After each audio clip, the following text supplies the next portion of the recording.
Nah, untuk agenda pada malam ini itu kita ada pembukaan, yang kedua itu kita ada pengisian pretest, selanjutnya kita ada ceramah yang nanti akan saya sampaikan sendiri. Terus selanjutnya itu kita ada pengisian post-test, kemudian nanti kita ada sesi foto bersama dan ada penutup. Nah, untuk selanjutnya mengisikan waktu kita langsung pengisian pretest ya teman-teman. Untuk pengisian pretest ini melalui Google Form, dan untuk linknya itu udah saya kirimkan melalui WhatsApp teman-teman masing-masing, mungkin bisa langsung dicek.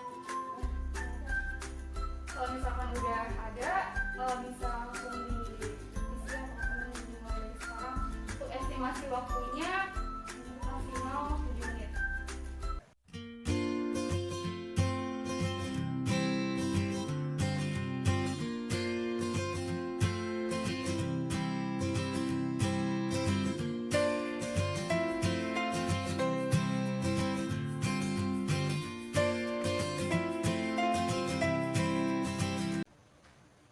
Oke, gimana teman-teman? Udah pada selesai belum?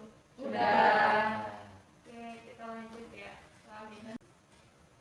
Oke, untuk selanjutnya teman-teman, ini kita langsung bahas ke topik pembahasannya ya. Untuk topik pembahasannya itu adalah pola pencegahan dislipidemia pada remaja dan dewasa. Nah, untuk yang pertama itu kita ada bahas dulu tentang lipid. Kenapa kita bahas tentang lipid? Karena penyakit ini itu berkaitan dengan lipid. Ya, jadi kita harus tahu dulu nih lipid itu sebenarnya apa sih, gitu kan. Nah, untuk definisi sendiri lipid itu merupakan senyawa kimiawi yang bersifat larut, tidak larut dalam air, di mana di dalam tubuh ini terdapat 3 jenis, yaitu ada kolesterol, trigliserida, dan fosfolipid. Nah, lipid ini disintesis di hati dan di usus.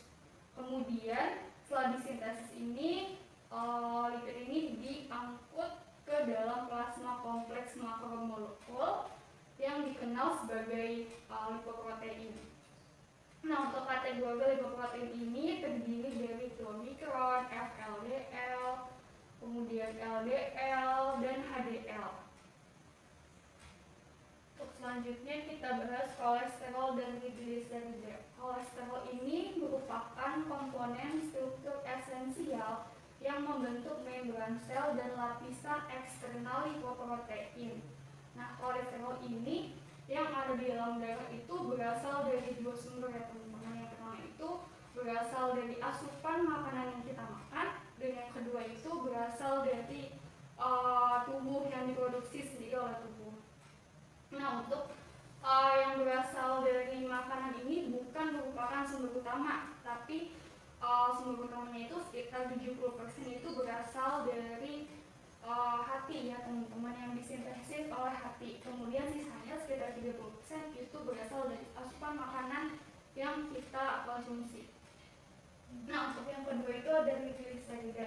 Trigliserida ini merupakan salah satu bentuk lemak yang diserap oleh usus setelah mengalami hidrolisis kemudian masuk ke dalam plasma.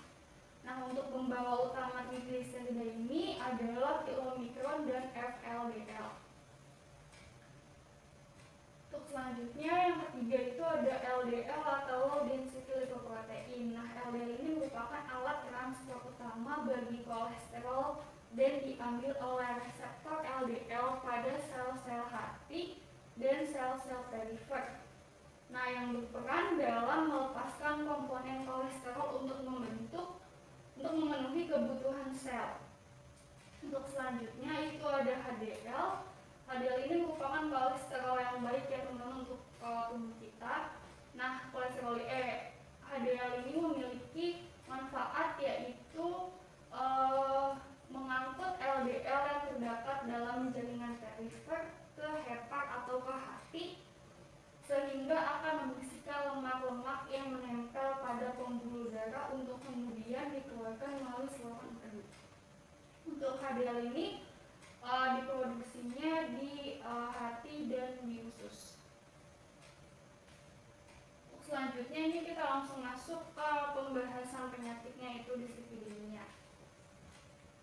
Dislipidemia ini merupakan kelainan metabolisme lipid yang ditandai dengan peningkatan ataupun penurunan fraksi lipid. Nah, yang dimaksud dalam kelainan fraksi lipid ini adalah apabila kenaikan kadar kolesterol total itu lebih dari 240 mg per desiliter, kemudian ada kenaikan dari kolesterol LDL itu jika nilainya itu lebih dari 160 mg per desiliter, kemudian ada kenaikan kadar trigliserida apabila kadarnya itu lebih dari 200 mg per desiliter, dan penurunan kadar HDL itu apabila nilainya kurang dari 40 mg per desiliter. Setelah kita tahu definisinya, nah ini untuk klasifikasinya teman-teman. Ini untuk yang saya kasih warna merah itu adalah yang nilai normalnya gitu ya, untuk kolesterol total, LDL, HDL, dan trigliserida. Nah, setelah kita tahu definisinya, kita juga harus tahu epidemiologi atau sebaran penyakitnya. Nah, untuk epidemiologinya ini berdasarkan Riskesdas tahun 2013 itu menunjukkan bahwa sebesar 35,9% dari penduduk Indonesia yang berusia lebih dari 15 tahun itu memiliki kadar kolesterol yang abnormal, atau bisa dibilang kadar kolesterolnya ini tuh lebih dari kadar normalnya gitu. Jadi sebenarnya kalau misalnya dilihat dari usia juga nggak menutup kemungkinan usia yang remaja itu bisa terkena dislipidemia karena faktor gaya hidup ataupun pola makan seperti itu. Nah, untuk selanjutnya ini ada etiologi atau penyebab ya. Untuk penyebab dari dislipidemia ini itu bisa dari jenis kelamin, dari usia, kemudian ada pola makan, terus kurangnya aktivitas fisik, kemudian ada kegemukan ya atau obesitas, dan merokok. Untuk selanjutnya ini ada patofisiologi atau mekanisme gitu terjadinya dislipidemia di dalam tubuh kita. Yang pertama, untuk lemak ini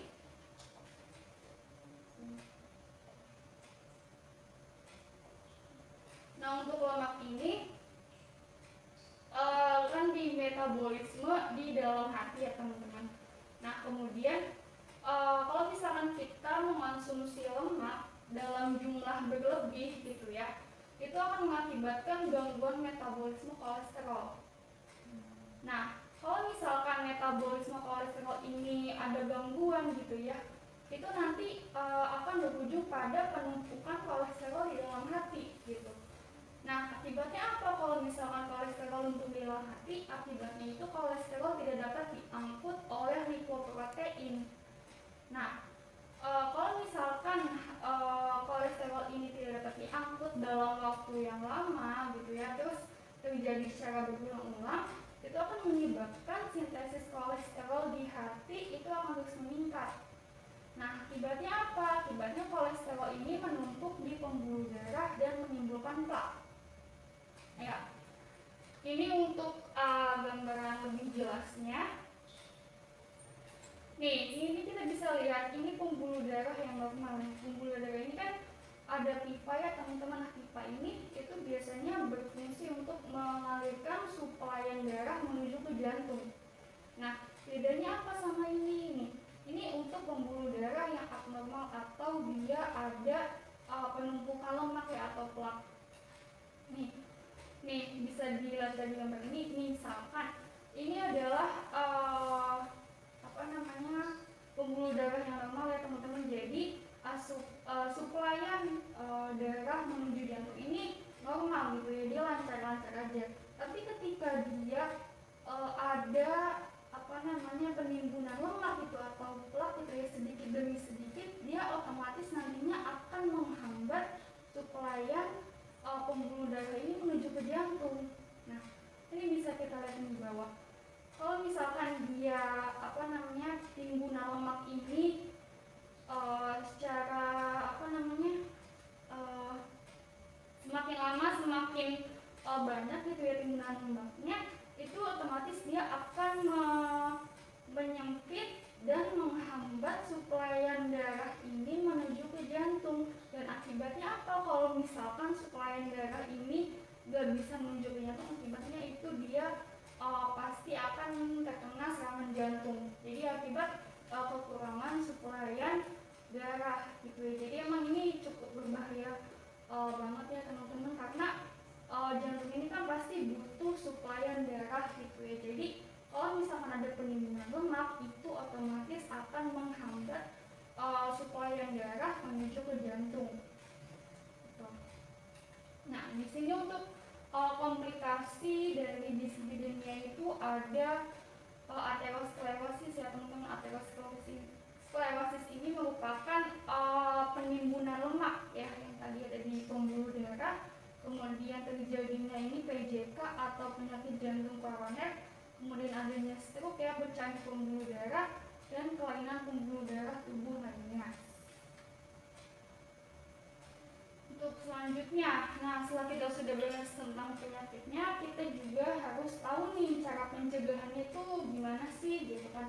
Nah untuk pencegahannya pertama itu ada dari pengaturan asupan makan. Yang pertama ada dari diet. Jenis diet yang biasanya dipakai untuk menurunkan kolesterol LDL adalah diet asam lemak tidak jenuh seperti MUFA dan PUFA. Kenapa PUFA dan MUFA? Karena jenis asam lemak tidak jenuh tersebut itu baik untuk dikonsumsi di dalam tubuh gitu. Nah untuk asupan PUFA tersendiri ini itu kan adalah omega 3 ya teman-teman, yang biasanya berasal dari produk laut kayak ikan salmon, minyak zaitun kayak gitu. Nah itu kalau misalkan asupan omega 3-nya ini sebesar 4 gram sehari, itu dapat menurunkan konsentrasi trigliserida sebanyak 25-30%. Nah kemudian dapat juga menurunkan konsentrasi kolesterol LDL sebesar 5-10% dan menaikkan konsentrasi kolesterol HDL sebesar 1-3%.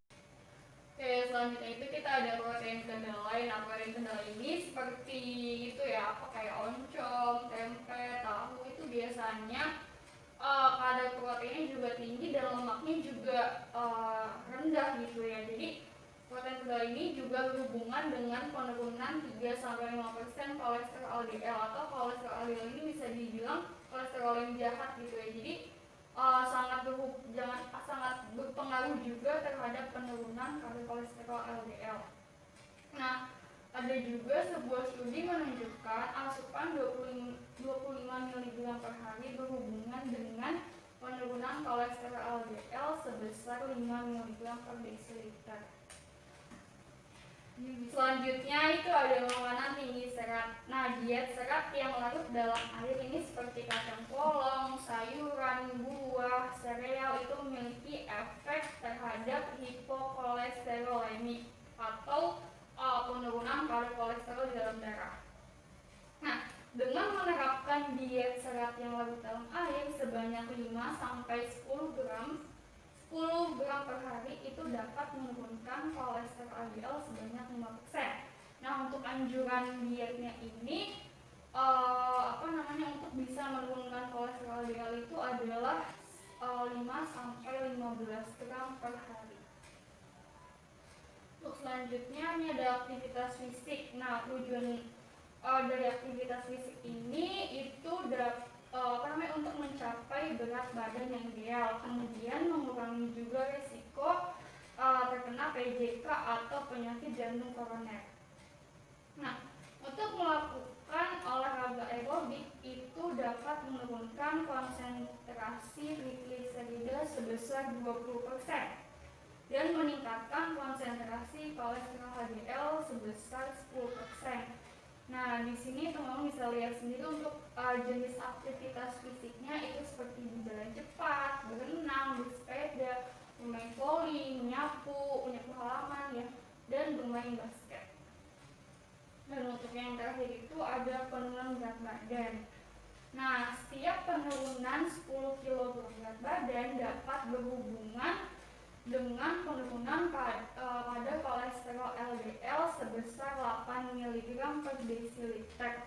Nah, setiap penurunan 1 kg berat badan itu dapat berhubungan dengan peningkatan kolesterol HDL sebanyak 4 mg per desiliter dan penurunan konsentrasi trigliserida sebesar 1,3 mg per desiliter. Mungkin cukup sekian ya teman-teman dari presentasi yang sudah saya sampaikan. Untuk agenda selanjutnya itu ada pengisian post test.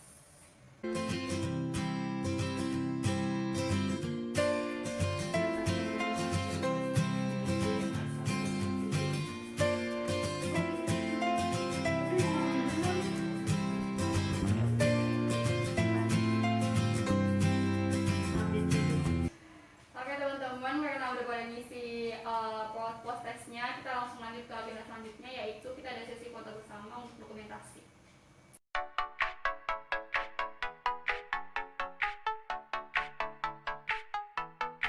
Oke teman-teman, karena ini agendanya udah selesai, jadi untuk edukasi pada malam hari ini kita tutup.